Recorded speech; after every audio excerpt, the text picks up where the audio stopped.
Good evening students. Today we are going to study The Lost Spring, that is the stories of stolen childhood, which is written by Jung. Now Jung was born in Raulkela, which is in Odisha. Now got her education in Hyderabad. Her parents are both writers. Now this story tells about the stolen childhood, that is poverty and the challenges that children of India face in their day-to-day life under poverty. Now here it is completely based on two stories. Now the first story goes like this. Sometimes I found a rupee in the garbage. Why do you do this? I asked Saheb, whom I encounter every morning scrounging for gold in the garbage dumps of my neighborhood. Saheb left his home long ago, said amidst the green fields of Dhaka, his home is not even a distant memory. There are many storms that swept away their fields and homes. Her mother tells him that's why they left looking for gold in the big city where he lives now. I have nothing else to do, he mutters. Looking away, go to school, I say glibly, realizing immediately how hollow the advice must sound. Now here, Saheb, who was searching for something in the garbage, now the author saws him. Now the author asked him, what are you doing here? Now he said he was searching for gold in the garbage, that is searching for something else that he could sell and get some money. Now here scrounging means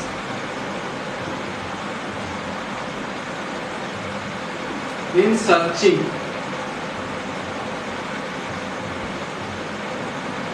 Now Saheb tells he has nothing else to do except for searching for valuables in the garbage.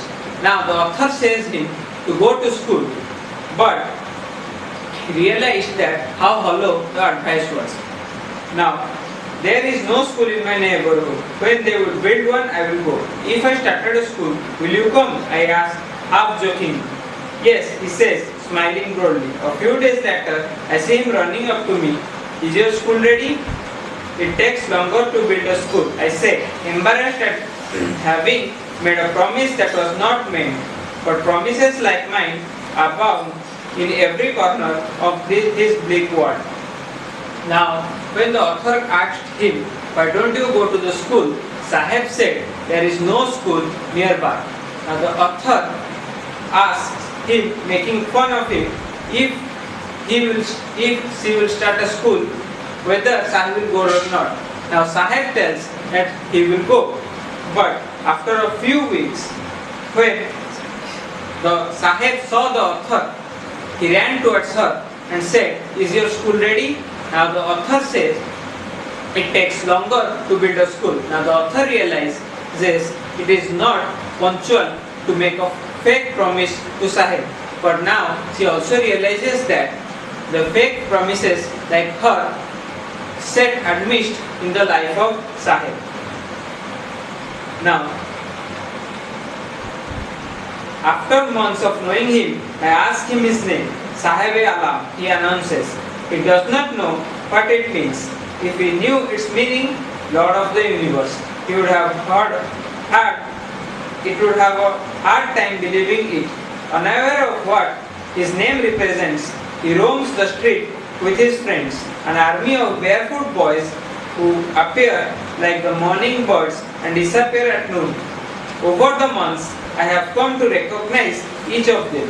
Why aren't you wearing chappals? I ask one. My mother did not bring them down the shelf. My answer simply. Even if she did, he will throw them off. Adds another who is wearing shoes that do not match. When I comment on it, he shuffles his feet and says nothing. I want shoes, said a third boy who has never owned a pair all his life. Now, after a few months, the author was able to recognize each one of the children that Saheb roams with in the morning. Now, the authors compare them as morning birds as they roam in the morning and disappear in the afternoon. Now, the author asked Saheb what is his full name, and he said it is Saheb-e-Alam. which means Lord of the universe.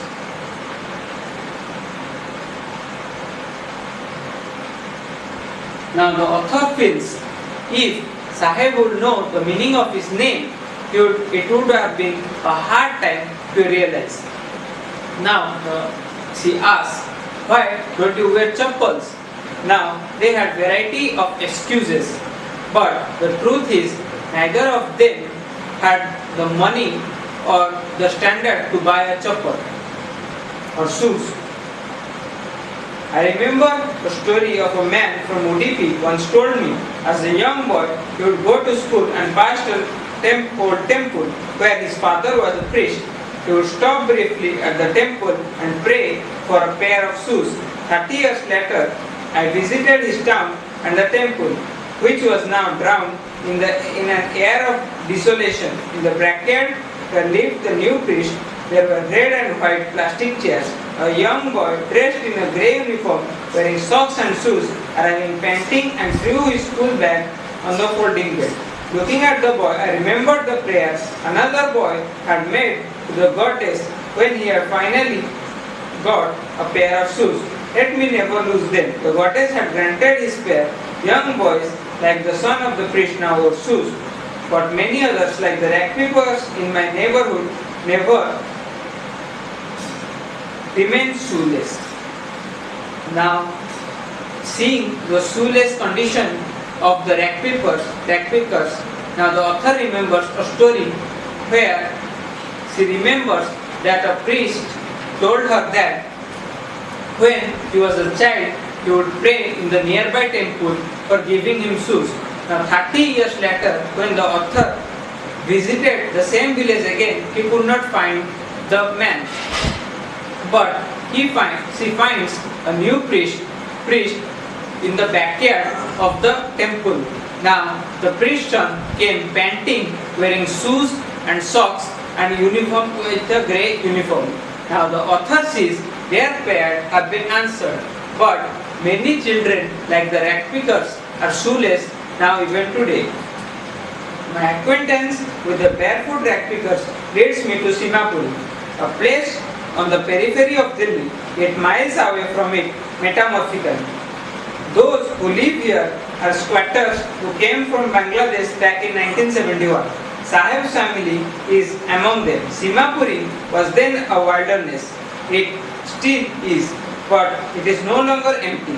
In structures mud with roofs of tin and tarpaulin, devoid of sewage, drainage or running water, live 10,000 ragpickers. They have lived here for more than 30 years without an identity, without permits, but with ration cards that get their names on voters list and enable them to buy grain.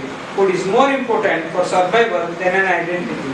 If at the end of the day we can feed our families and go to bed without an aching stomach, we would rather live here than in the fields that gave us no grain. Say a group of women in tattered saris when I asked them why they left their beautiful land of green fields and river. Wherever they find food, they pitch their tents and become transit homes. Children grow up in them, becoming partners in survival. And survival in Simapuri means rapidity. Now, the authors want to know where the children, the ragpickers, came from. Now, this leads her to Simapuri. Now, Simapuri is a small area in the periphery of New Delhi, that is the capital of India. But metamorphically, it is far away. It means that being in the periphery of New Delhi, that is the capital, it is not yet developed. It was then a wilderness, but in 1971, it is completely filled with 10,000 people that came from Bangladesh. They have no identity, simply they have ration card and a voter's ID card. Now the women there said that it is helpful to live here rather than their beautiful villages having fields and river, because at the end of the day their stomach is full because they get grain from the ration shops. Now this area has no electricity, no sewage, no drinking water. Simply, they have mud homes with roofs thatched on with tin or tarpaulin. Now, the children who grew up in Simapuri also become rag pickers because the main source of income in Simapuri is rag picking. Through the years, it has acquired proportions of fine art. Garbage to them is gold. It is their daily bread, a roof over their heads, even if it is a leaking roof. But for a child, it is even more. I sometimes found a rupee, even a 10 rupee note. Saheb says, his eyes lighting up. When you can find a silver coin in a heap of garbage, you don't stop scrounging, for there is hope for finding more. It seems that for children, garbage has a different meaning from means to their parents. For children, it is wrapped with wonder. For elders, it means survival. Now, Saheb says, with scrounging garbage, that is searching in the garbage, he sells some of the garbage and sometimes he finds a rupee coin or a 10 rupee note. His eyes are lighting up thinking about it.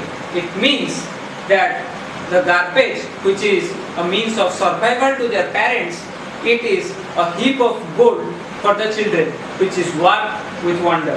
Now one winter morning, I see Saheb standing by the fenced gate of the neighborhood club, watching two young men dressed in white playing tennis. I like the game. He hums, content or to watch, standing there at the fence. I go inside when no one is around. He admits, the gatekeeper lets me use the swing. Saheb too is wearing tennis shoes that look strange over his discolored shirt and shorts. Someone gave them to me, he says, in the manner of an explanation. The fact they are discarded shoes of some rich boy who perhaps refused to wear them because of a hole in one of them doesn't bother him. For one who has walked barefoot, even shoes with a hole is a dream come true. But the game he is watching is intently out of his reach. Now one morning, the author saw Saheb in front of a tennis court. Now, as you know, tennis is an expensive sport. You have to buy rackets, shoes, shorts, everything. And now Saheb is a poor guy. Now the shoes which had a simple hole on it is a dream come true for Saheb, which is discarded by a rich boy is also someone's precious treasure. Now, one morning on the way to the milk booth, Saheb on his way in the milk booth. In his hand is a steel canister. I now work in a tea stall down the road. He says, pointing in the distance, I am paid 800 rupees and all my meals. Does he like the job? I ask. His face, I see, has lost the carefree look. The steel canister seems heavier than the plastic bag he would carry so lightly over his shoulder. The bag was his. The canister belongs to the man who owns the tea shop. Saheb is no longer his master. Now, one morning, the author saw Saheb in the way to the milk booth. Now, Saheb says he worked in the tea stall that is down the road. Now, he is paid all his meals and 800 rupees. Now, the author asked Saheb whether he was happy or not. But in his face, she saw that it has lost the carefree look.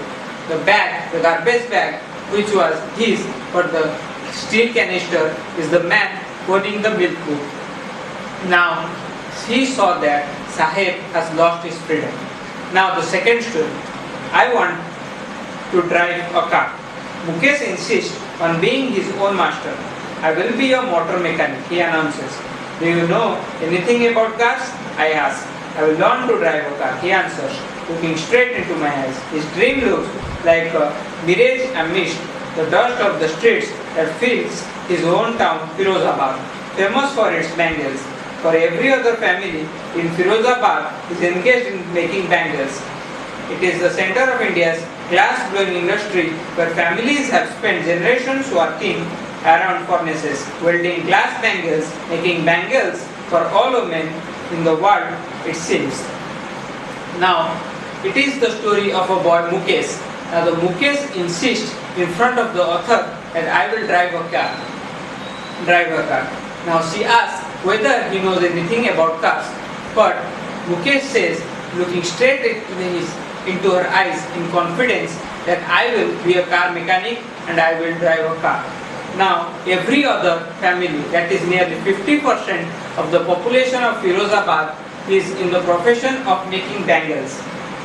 Now, it is the center of glass blowing industry of India. It is a very poor region. Now, Mukesh family is among them. None of them know that it is illegal for children like him to work in the glass furnaces with high temperature, in dingy cells without air and light, and the law, if enforced, to get him and all those 20,000 children out of the hot furnaces where they slog their daylight hours, often losing the brightness of their eyes. Mukesh's eyes beam as his volunteers to take me home, which he proudly says is being rebuilt. He walked down stinking lanes choked with garbage, wobbly doors, no windows, crowded with families of humans and animals coexisting in primeval state. He stops at the door of one such house, bangs a wobbly iron door with his hand and pushes it open. We enter a half-built shack. Now, Mukesh is being communicated with the author and a group of men and women who have come to see the living conditions of Firozabad. Now, many children like him, nearly about 20,000 children, work in the hot glass furnaces making bangles which have no light, no air, which, if the government knew, will enforce law and take them away. Because of working under such harsh conditions from childhood, many of the children lose their eyesight before they are even adults. Now, Mukesh's eyes beam when the author says to take her to her home. Now, he was very excited. He proudly says that his house is being rebuilt. Now, going to Mukesh's house, they saw the roads were stinking and the drains were full of garbage. And humans and animal family coexisting. From this description, we can clearly understand that it is a poor community. Now, they reached Mukesh's house. It is half built. It is one part of thatched with dead grass. It is a firewood stove over which sits a large vessel of sizzling spinach leaves. On the ground is a large aluminum platter or more vegetable chop. A frail young woman is cooking the evening meal for the whole family. Through eyes filled with smoke, she smiles. She is the wife of Mukesh's elder brother. Not much older in years, she has begun to command respect as the bahu or the daughter-in-law of the house, already in charge of 3 men, the husband, Mukesh and their father. When the older man enters, she gently withdraws behind the broken wall and brings her veil closer to her face. As custom demands, daughters-in-law must veil their faces before male elders. In this case, the elder is an impoverished bangle maker. Despite long years of hard labor, first as a tailor, then a bangle maker, he failed to renovate the house, send his 2 sons to school. All he managed to do is teach them what he knows, the art of bangle making. Now, in the house, they saw it is a half-built house, half of it is thatched with dead grass. Now, there were something is cooking there. Now, she saw that there is spinach is sizzling in one of the spots, and on the metal seat that is on the ground, more vegetables are being chopped. There, she saw a young woman, not much in age, is Mukesh, the wife of Mukesh's elder brother. Now, at such a young age, she has received the command of Bahu, which means the daughter-in-law of the house. When Mukesh's father enters the house, she draws a little back and brings closer a veil. As the custom demands, they should not show their face to the elders of the family. So she put on a veil in front of her face. Now, describing Mukesh's father, he is an old man who has done nothing but teach his son the art of bangle making. He worked all hard, all through his life first as a tailor, then as a bangle maker. Now, it is his karma, his destiny, says Mukesh's grandmother, who has watched her own husband go blind with the dust from polishing the glass of bangles. Can a God-given lineage ever be broken? She implies. Born in the caste of bangle makers, they have been nothing but bangles in the house, in the yard, in every other house, every other yard, every street in Firozabad. Spirals of bangles, sunny gold, paddy green, royal blue, pink, purple, every color born out of 7 colors of rainbow lie in the mouths in unkempt yards and piled on 4-wheeled handcrafts carts pushed by young men along the narrow lanes of Shanty town and in dark apartments next to lines of flames flickering oil lamps sit boys and girls with their fathers and mothers welding pieces of colored glass into bangles. Their eyes are more adjusted to the dark than to the light outside. That is why they often end up losing their eyesight before they become adults. Now, the authors of Mukesh's grandmother, she said that ever the lineage be broken, that is lineage means chain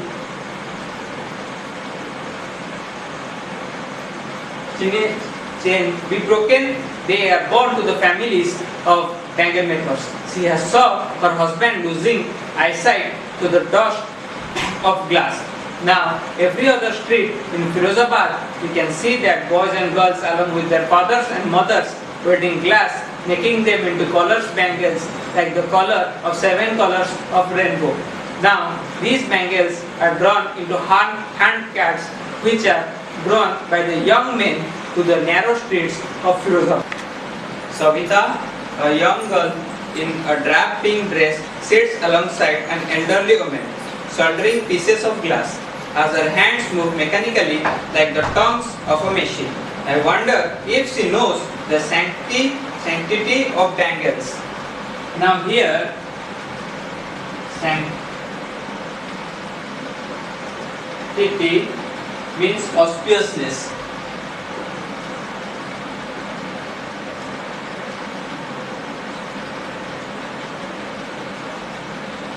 Auspiciousness of the bangles she makes. It symbolizes an Indian woman's suhag, auspiciousness in marriage. It will dawn on her suddenly one day when her head is draped with a red veil, her hands dyed red with henna, and red bangles rolled into her wrists.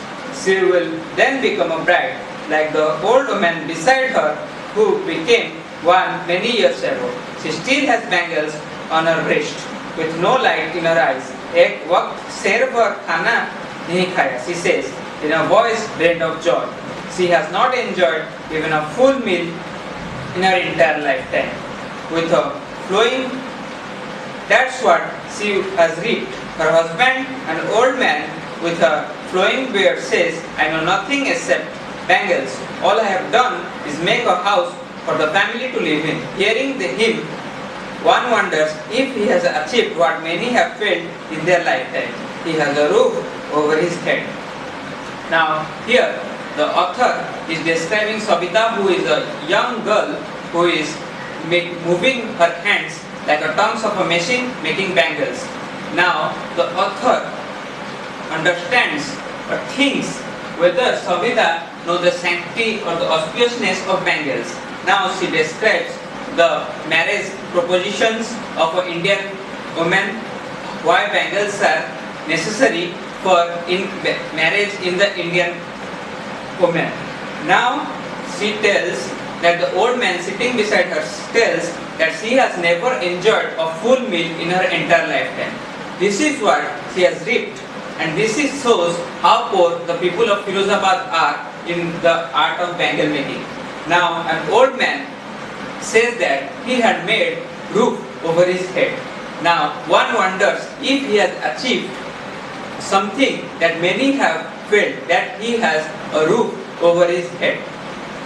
Now the cry of not having money to do anything except carry on the business of making bangles, not even though to eat, rings in every house. The young men echo the lament of their elders. Little have moved with time. It seems In Firozabad, years of mind-numbing toil have killed all initiative and the ability to dream. Now, in this paragraph, here the author describes how there is nothing to do so that the people of Firozabad are compelled to be in the art of bangle making, as there is no other choice for making money. The years of toil have killed all their dreams, even in the young elders and the youngsters of this generation. Why not organize yourselves into a cooperative? I ask a group of young men who have fallen into the vicious circle of middlemen who trapped their fathers and forefathers. Even if we get organized, we are the ones who will be hauled by the police, beaten and dragged to jail for doing something illegal. They say, there is no leader among them, no one who could help them see things differently. Their fathers are as tired as they are. They talk endlessly in a spiral that moves from poverty to apathy to greed and to injustice. Listening to them, I see two worlds. One of the family caught on the wave of poverty, burdened by the stigma of caste in which they are born. The other vicious circle of sahukars, the middlemen, the police and the keepers of law, the bureaucrats and the politicians. Now, the authors asked some men to arrange a cooperative. Now, cooperative is something that a group of people came together for a common good, for making profit. Now, as they are making bangles, the middlemen are making much profit than they are. So the authors asked them, why not to make the cooperative and do business of bangle making on your own? But they say they are trapped by the vicious circle of politicians, bureaucrats, the businessmen who have caught their fathers and forefathers as well. Now, as when they form a cooperative, the police beats them and drags them to jail. It is the common good for the politicians, the bureaucrats and the businessmen lying as the middlemen, and they are the ones who are trapped in this vicious circle of poverty, apathy, etc. Now, together they have imposed the baggage. Now the author describes and contradicts the two stories. In the first story, she saw how a family is caught in the poverty burdened by the nature, who have to leave their home because of food, and the other who are burdened by the vicious circle of middlemen and sahukars, the policemen and the bureaucrats. Now together they have imposed the baggage on the child that he cannot put down. Before he is aware, he accepts it as naturally as his father. To do anything else would mean to dare, and daring is not part of his growing up. When I sense a flash of it in Mukesh, I am cheered. I want to be a motor mechanic, he repeats. He will go to a garage and learn, but the garage is long way from his home. I will walk, he insists. Do you also dream of flying a plane? He is suddenly silent. No, he says, staring at the ground. In his small murmur, there is an embarrassment that has not yet turned into regret. He is content to dream of cars, and he sees hurtling down the streets of his town. Fewer planes fly over Firozabad. Now, here the author describes how the children of Firozabad are suffering. When they are born, they are born with the burden of the sahukars and the politicians. They cannot change their profession. When they dream of it, they are burdened, they are beaten up and taken to the same profession. Now, their fathers have dared, but they have failed. Now, the children who are born do not have to dare. They cannot dare in this situation, because if you dare, you will fall. Now, growing up, but the author is cheered up seeing Mukesh, seeing the self-confidence in the face of Mukesh. She saw that even if Mukesh is in a vicious circle, he still lives and dreams of driving a car. Now the author asked whether he also wants to fly a plane, but he says no, he is only content with his dream, and he has fixed his dream he will drive a car and become a garage mechanic. Now the story ends. Alright.